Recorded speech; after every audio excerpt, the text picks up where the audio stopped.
And Jerry's been a big part of that. He served 26 years in the Air Force. He flew 135 combat missions in Vietnam. That's pretty huge.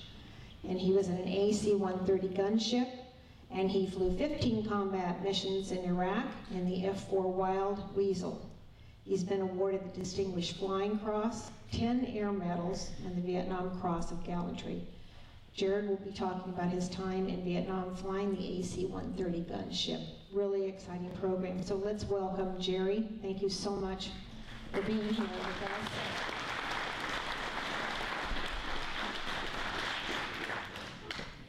Are we ready to go? Let's go. Okay. Well, Sue asked me to give this presentation. I gave it about 5 years ago. I mean, how many were here 5 years ago and heard this?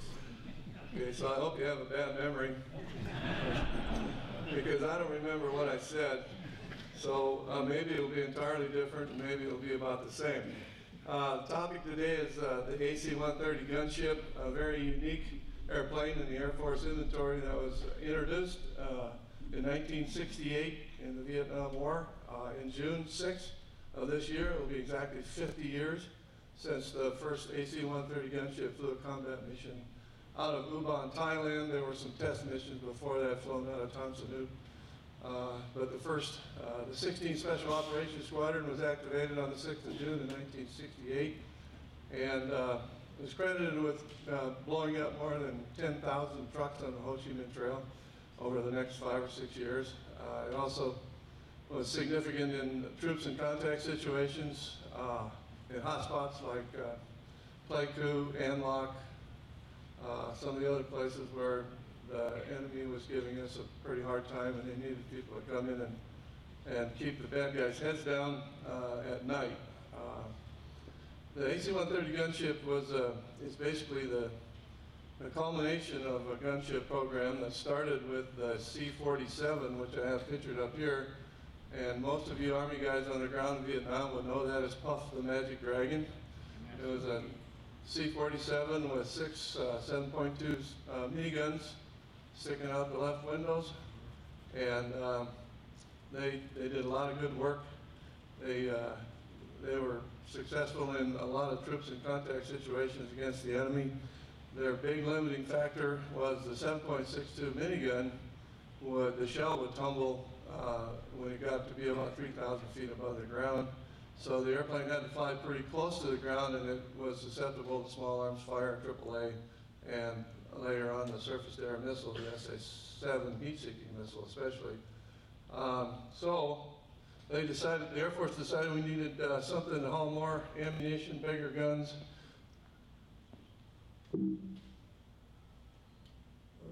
There you go.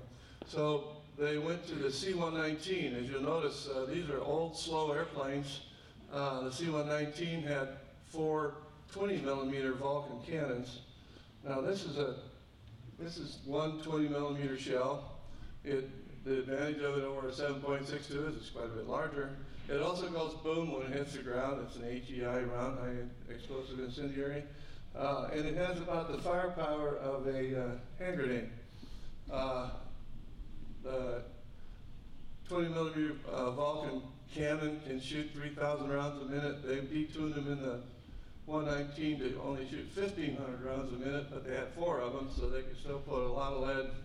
They could, in a 5-second burst with all 4 guns going, if you rock the rudders just a little bit, you could put one of these rounds every 6 inches the size of a football field. And it would literally shred the jungle. It flew out of Da Nang and also out of NKP up in Thailand. Again, they were limited. The 20-millimeter round starts to tumble at about 7,500 feet. And so they usually operate at 45 and 6,500 feet, but also, again, we're susceptible to AAA and ground fire. So they decided to we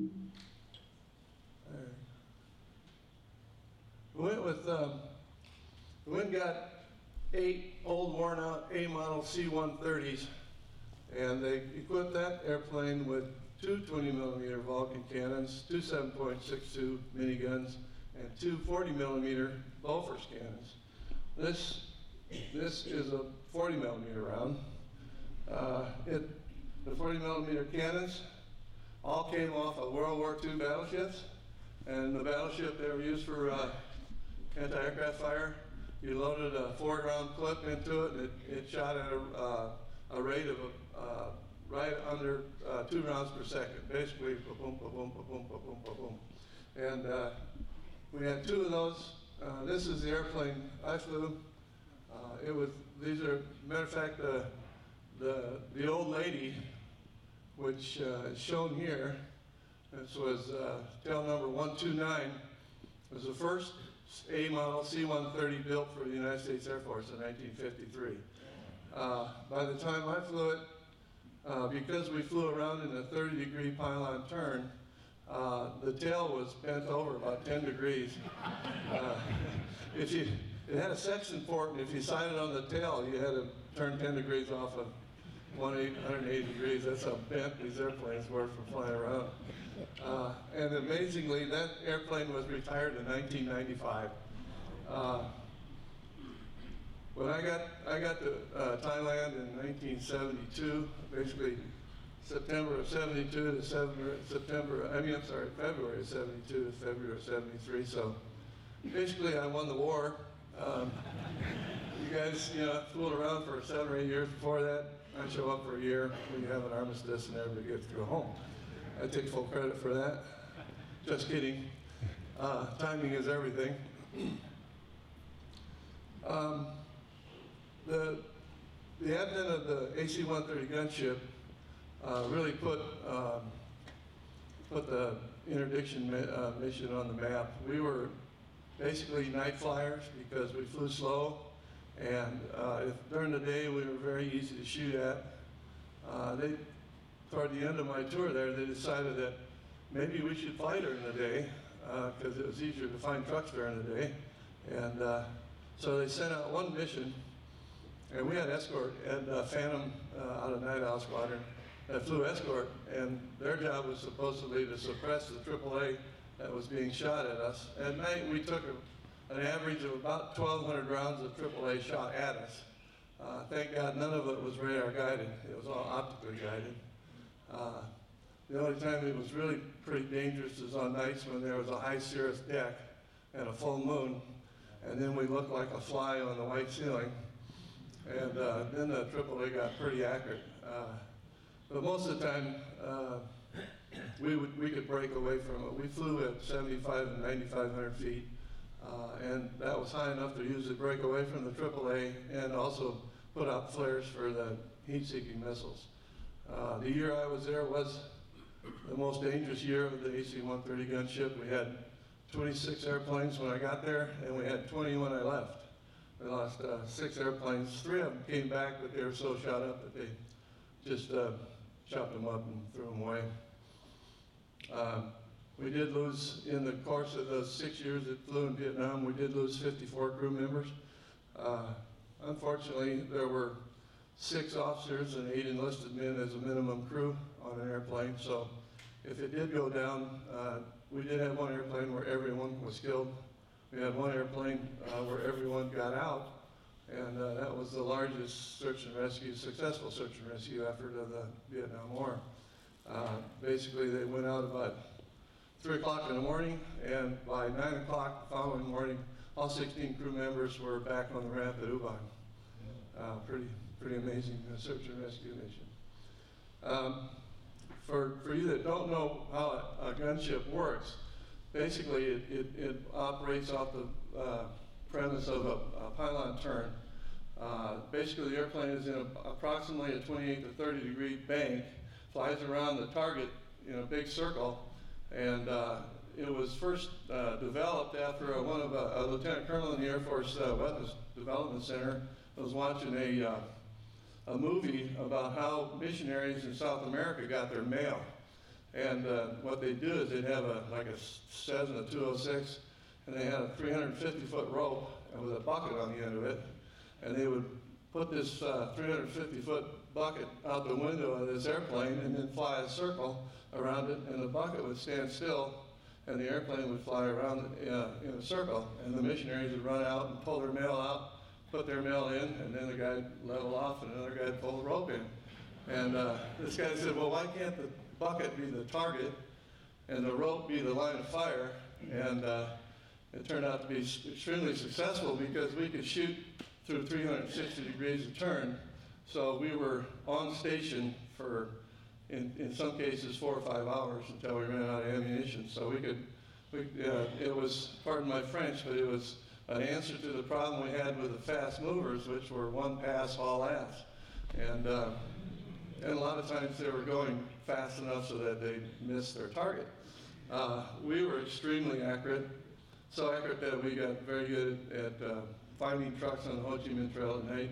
We had, by the time the C-130 was evolved, we had low light level TV sensors, infrared sensors, and a black crow sensor. The black crow sensor actually picked up the spurious spark plug emissions off a ZIL truck. Some of you are old enough to remember back when the AM radio station in your car weren't protected by a capacitor and you could hear the zzz. Well, the Russians, of course, didn't protect any of their spark plug wires, so we literally could hear them from 10, 15 miles away as they were driving down the Ho Chi Minh Trail, and that's how we usually initially found the trucks.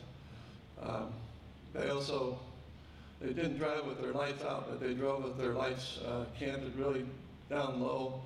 And so our low light level TV had to actually be kind of perpendicular to the trail to look down through the triple canopy to see the trucks. While I was there in March or April, I think, of 1972, they came out and they started modifying. We had, by the time I got there, we had 18 A model 130s. And we had 10 more E model 130s, and the E models they came out with, they put a 105 howitzer out the left paratroop door. So they took out one of the 40 millimeter Bofors cannons and added a 105 howitzer.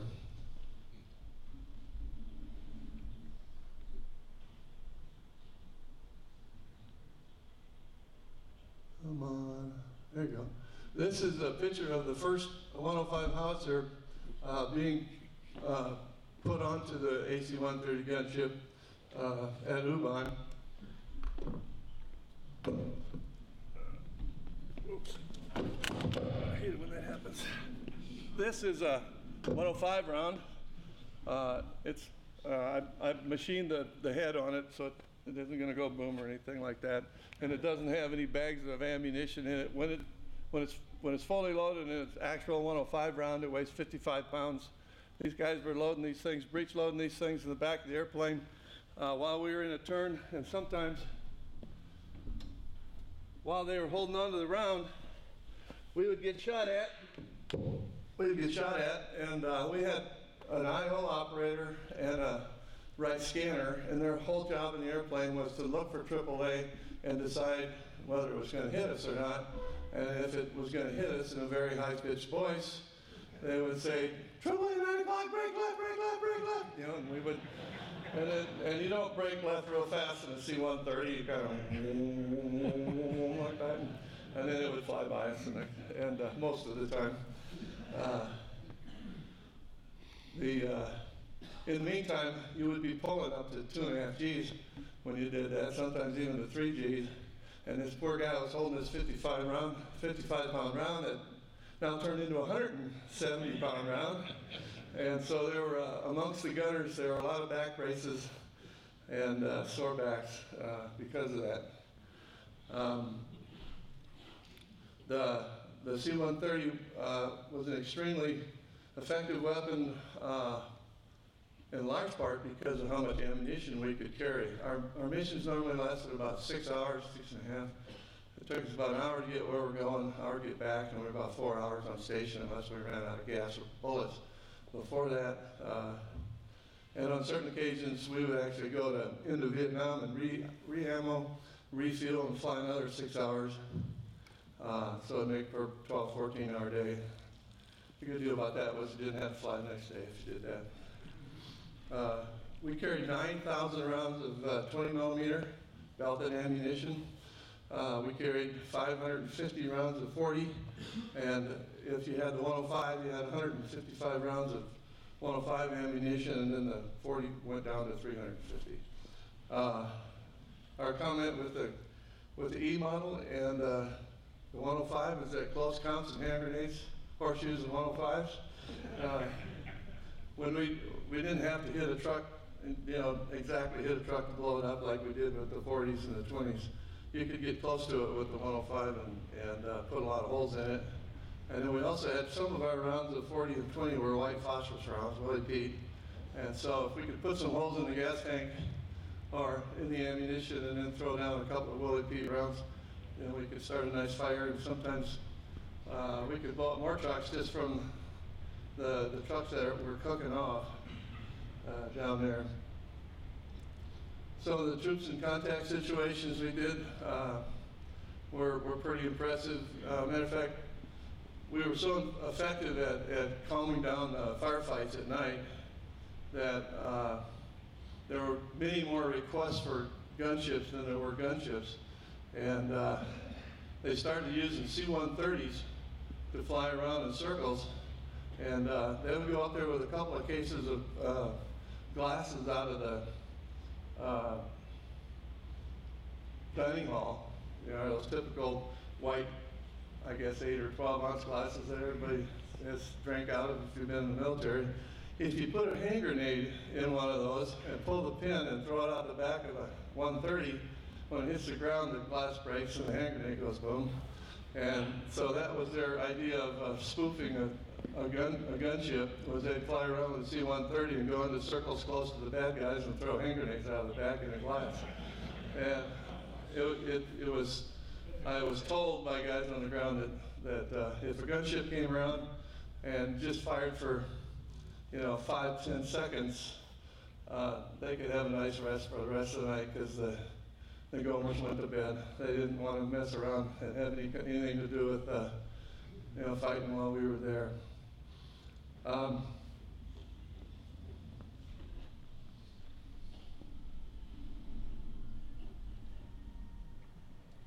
This is the final, what the AC-130 gunship looked like with the 105 howitzer sticking out the side. It was a really interesting airplane to fly. When you fired the 105, it was quite a ways aft of the center line of the CG of the airplane, and it would make the airplane. It took about 4 iterations of the rudder augmentation system to stop the airplane from sliding back and forth each time you shot it. A good gun crew could have,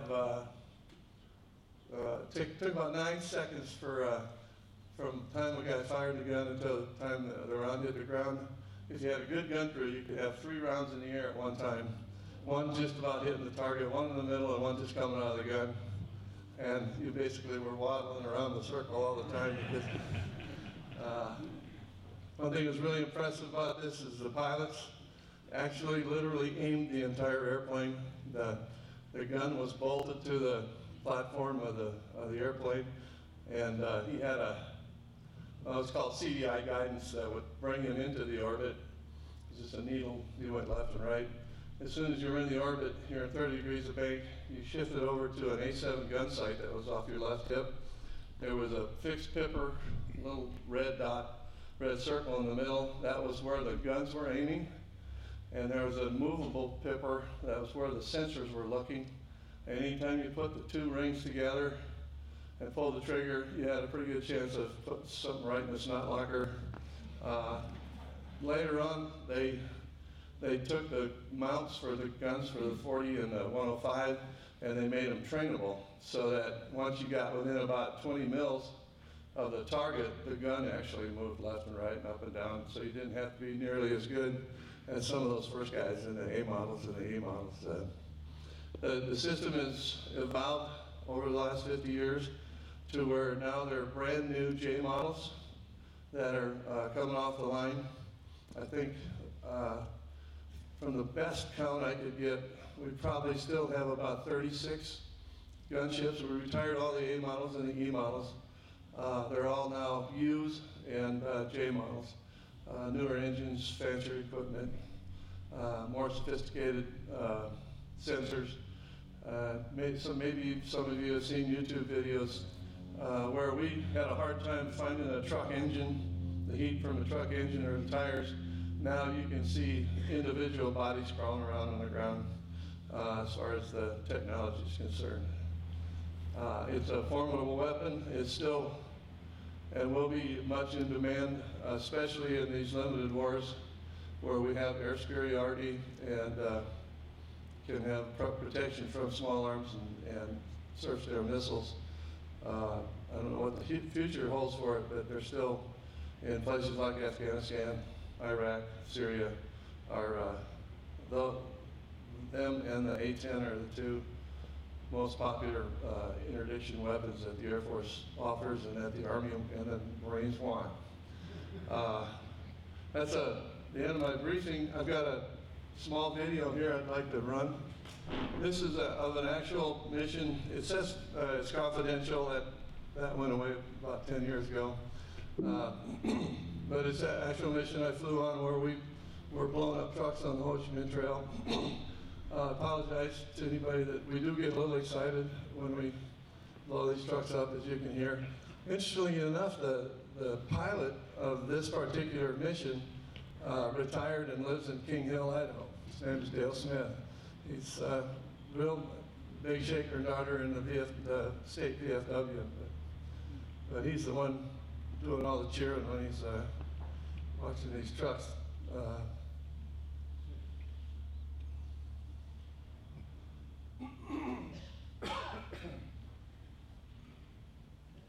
This was in an E model, and we were shooting off of the infrared sensor, and we were shooting the 105 howitzer.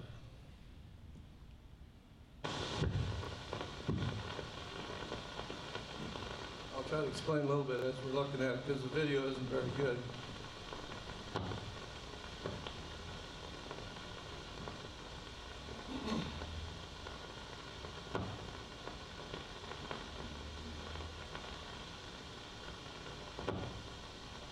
Those are UTM coordinates, by the way. Well, I think I was almost like, yeah. Guys ready? The lighter shade there is the trail, that's the road.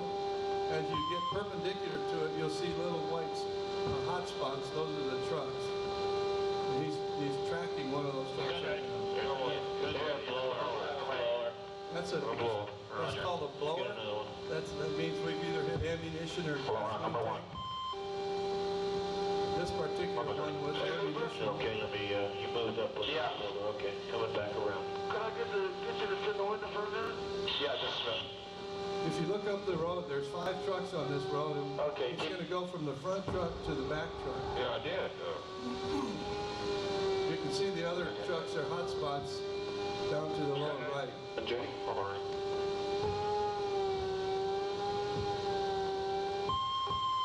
Yeah, that should have been. That beat is the trigger being pulled.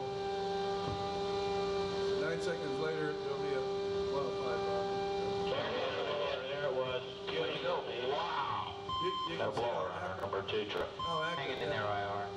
So you can see he's got the front truck and the back truck, and now he's going to start working on the 3 in the middle.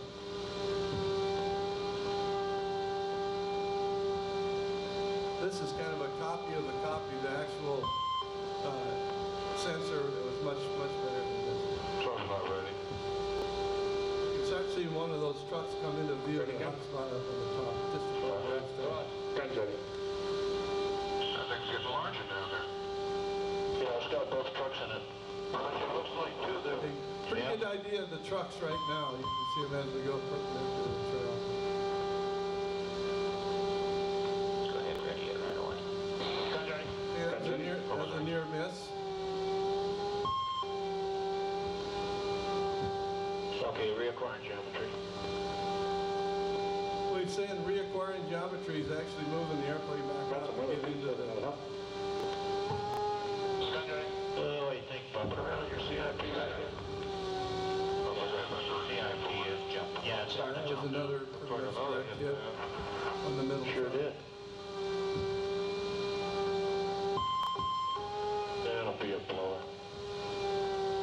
Dale Smith, he's pretty confident about that shot.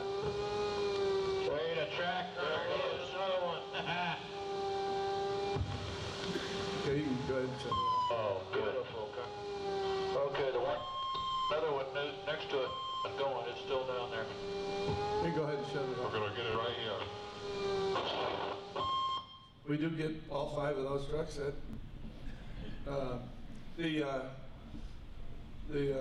When we would find trucks on the Ho Chi Minh Trail, we usually would spray in front of them with the 20 millimeters, and all the truck drivers would stop and run like hell to get away. Supposedly, toward the end of the war, the Viet Cong were handcuffing the drivers to the steering wheel.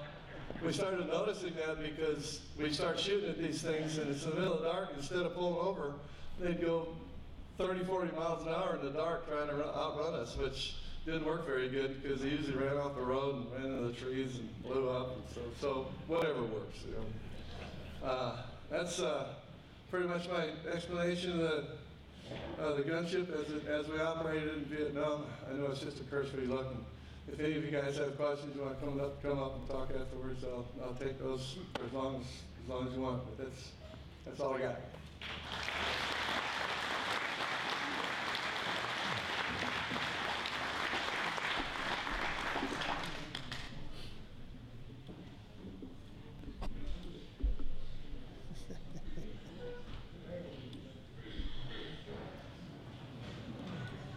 Are they dismissed, Sue, or? Oh, no, you're not dismissed. And you know, Sue, you'll be penalized. Sorry, I was having a salty dog in the back room. Took me a minute to get out here. Anyway, any questions at all? Yes, we have a couple of questions here, so let's hold on. The first one is, the picture you just showed of the Pipper looked to be stabilized, number one, and where was it located? You weren't looking sideways. Where was it put on your display in the front? How do you turn this thing on? Take this one. Select. Okay. You were looking at the IR camera, the guy that was tracking with the IR.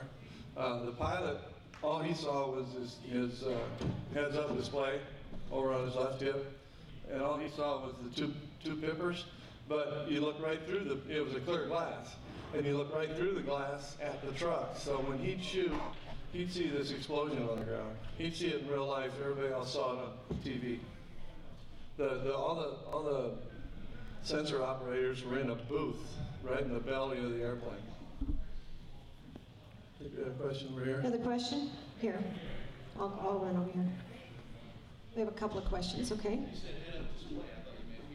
No, it's over here on your hip.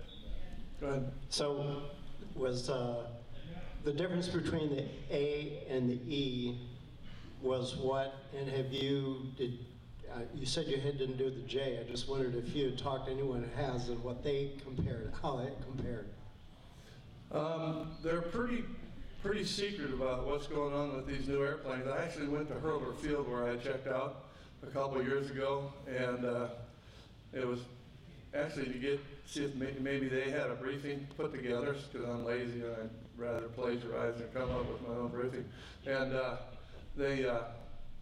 I got in the front door of the 16th Special Operations Squadron, and there was about 4 feet. And there's another door with bars on and everything, and there's a pretty grumpy civil servant sitting behind it saying, "What the hell do you want?" And I explained who I was, stuff like that, and I said, "Is there any chance I could get a tour?" He goes, "Not unless you're the President of the United States." And so I didn't get to talk to anybody. Later on, there was a navigator that came out, and he said, "Hey, we can't talk about it. We can't tell you anything." He said, "It's just know that it's a lot better than what you had." And I'm sure I've seen some, YouTube video that's pretty phenomenal. So in 1972, I too was flying over the DMZ and Oshaw Valley and Khe Sanh, and flew in a twin-engine Beechcraft. And I was with the 138th Aviation Battalion out of Phu Bai. I was wondering if you got any of our intelligence, because that was our job, was to find targets. And we did that on a daily basis, but we flew during the day. While we were over there, we were controlled by ABCCC, Moonbeam, those kind of guys, and they got their intel from numerous people. We had what's called Igloo White, which one whole squadron, F4s out of Uban. Their whole job was to drop sensors on the Ho Chi Minh Trail. That there were seismic sensors, there were noise sensors.